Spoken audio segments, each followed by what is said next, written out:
The live TV, सच सबसे आगे। नमस्कार, मैं हर्षिता सिंह और आप देख रहे हैं the live TV. UP TET परीक्षा के पेपर्स किसने लीक कराए थे? किसने उन तमाम युवाओं के भविष्य के साथ खिलवाड़ किया था? उनके भविष्य को अंधकार में धकेलने की कोशिश की?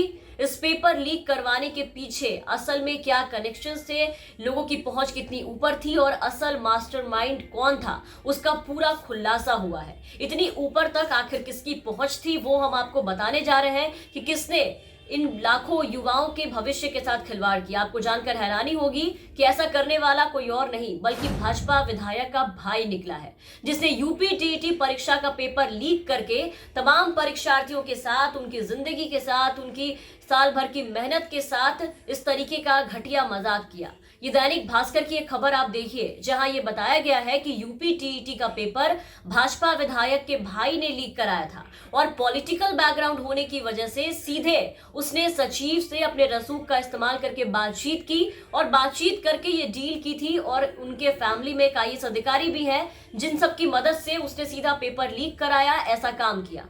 पेपर लीक करने का जो आरोपी है राय अनुप्रसाद, उसके राजनीतिक साठगांठ सामने आ रहे हैं। यूपी टीईटी का क्वेश्चन पेपर लीक करने का आरोपी भाजपा के ही एक विधायक का भाई है, जिसने सीधे सचिव से बात करके पेपर आउट कराने की पूरी डील की, पूरी साजिश की, इन सब की पूरी साठगांठ थी। तो यूपी टीईटी का जो पेपर है वो लीक कराने वाला राय अनुप्रसाद बिहार की भाजपा के विधायक है, रश्मि वर्मा उनका भाई है। राजनीतिक पकड़ रखने वाले परिवार से जुड़े राय अनुप्रसाद की परीक्षा के जो सचिव थे संजय कुमार उपाध्याय, उनसे अच्छे से डील हो चुकी थी। इन दोनों ने हाथ मिलाया था, इनमें बातचीत हुई। गिरफ्तारी के बाद अब एसटीएफ इससे पूछताछ कर रही है। तो ये पेपर लीक मामले में गिरफ्तार आरएसएम फिनवर्स कंपनी का जो डायरेक्टर है, आरोपी राय अनुप्रसाद जो है, इसने खुद पूछताछ के दौरान खुद को बिहार बीजेपी विधायक रश्मि वर्मा का भाई बताया है।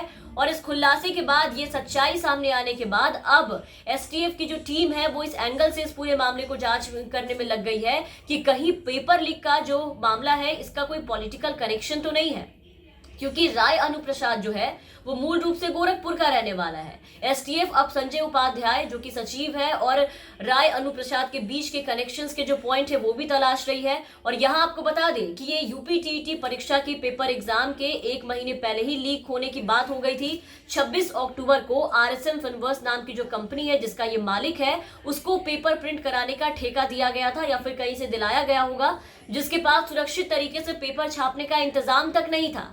साजिश रचने वालों को ये पहले से मालूम था कि फिनवर्स के पास सुरक्षित तरीके से पेपर छापने का इंतजाम नहीं है और ये पेपर कुछ छोटी और इस तरीके की जगहों में अगर छपेंगे तो पेपर लीक कराने वाले जो गैंग थे, उससे जुड़े जो लोग थे, वो जानबूझ करके यहाँ पे आए कि ऐसे जगहों पर पहले से मौजूद थे कि आराम से पेपर्स इनके हाथ लग जाएंगे। और वही हुआ, पेपर्स बेचने वालों के हाथ लग गए। तो इस पूरे मामले में यूपी एसटीएफ की जांच जो है वो आगे बढ़ने के साथ साथ कई अहम खुलासे करते जा रही है।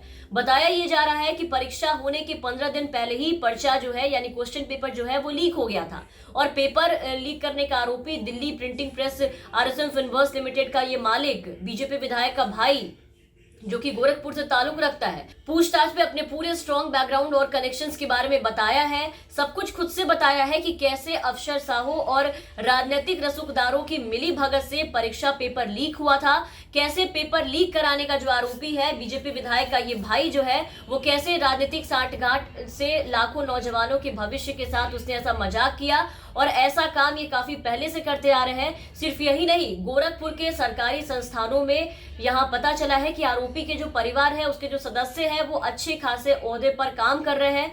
राय अनुप्रसाद के जो पिता है वो गोरखपुर के खाद कारखाने में मैनेजर के पद पर तैनात है। आरोपी के परिवार का एक सदस्य आईएएस भी है।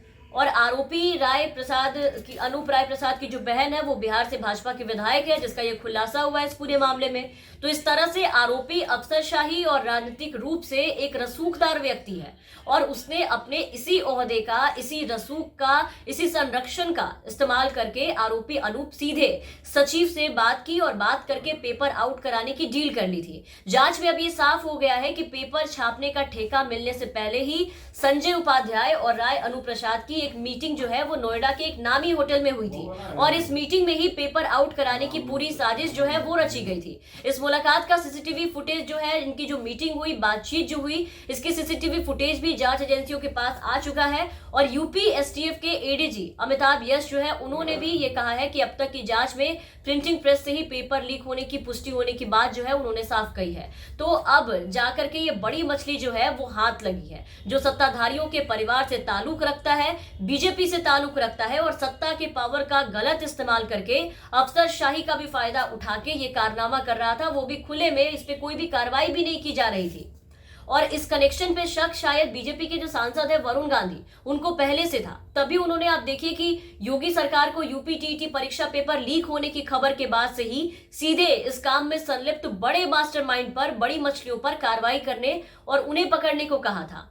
वरुण गांधी ने पहले ही अपने ट्वीट में साफ बता दिया था कि इस माफियाओं के राजनीतिक कनेक्शंस है, इसके कोई ना कोई पॉलिटिकल बैकग्राउंड है, इन्हें पूरा उसका संरक्षण मिल रहा है कहीं ना कहीं, इनकी पहुंच बहुत ऊपर तक है, तभी ये लोग इतने आराम से इस तरह का काम कर रहे हैं। क्योंकि ये छोटी मोटी बात नहीं थी। उन्होंने ट्वीट करके लिखा था कि इस दलदल की छोटी मछलियों पर कार्रवाई से काम नहीं चलेगा, उनके राजनीतिक संरक्षण, शिक्षा माफियाओं पर कठोर कार्रवाई करे सरकार। क्योंकि ज्यादातर शिक्षण संस्थानों के जो मालिक हैं, उनके राजनीतिक रसूख है, वो काफी ज्यादा रसूखदार है। इन पर कार्रवाई कब होगी, ये सवाल किया था योगी सरकार से बीजेपी के सांसद ने। और आज देखिए कि एसटीएफ की कार्रवाई में ये बात खुलकर सामने आ ही गई कि आरोपी काफी रसूखदार व्यक्ति है, उसके सत्ता और अफसरशाहों के साथ काफी साठगांठ है, पूरा परिवार ही उसका इस तरीके का है। तो इन खुलासों के सामने आने के बाद अब देखना होगा कि योगी सरकार क्या कार्रवाई करती है, कैसे उन लाखों युवाओं के भविष्य के साथ न्याय करती है। तमाम अपडेट्स और खबरों के लिए आप बने रहे द लाइव टीवी के साथ। द लाइव टीवी, सच सबसे आगे।